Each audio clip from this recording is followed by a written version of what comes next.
இறைவார்த்தை மத்தேயு நற்செய்தி பிரிவு 12 இறைச்சொற்றொடர்கள் 38 முதல் 42 முடிய. மறைநூல் அறிஞர் சிலரும் பரிசேயர் சிலரும் இயேசுவுக்கு மறுமொழியாக, போதகரே, நீர் அடையாளம் ஒன்று காட்ட வேண்டும் என விரும்புகிறோம் என்றனர்.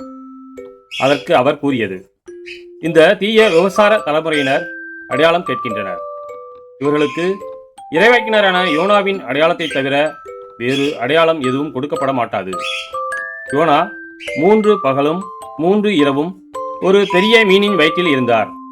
அவ்வாறே மானிட மகனும் 3 பகலும் 3 இரவும் நிலத்தின் உள்ளே இருப்பார். தீர்ப்பு நாளில் நினிவே மக்கள் இத்தலைமுறையினரோடு எழுந்து இவர்களை கண்டனம் செய்வார்கள். ஏனெனில் யோனா அறிவித்த செய்தியை கேட்டு அவர்கள் மனம் மாறியவர்கள். ஆனால் இங்கிருப்பவர் யோனாவை விட பெரியவர் அல்லவா? தீர்ப்பு நாளில் தென்னாட்டு அரசி இத்தலைமுறையினரோடு எழுந்து இவர்களை கண்டனம் செய்வார். ஏனெனில் அவர் சாலமோனின் ஞானத்தை கேட்க உலகின் கடைக்கோடியிலிருந்து வந்தவர்.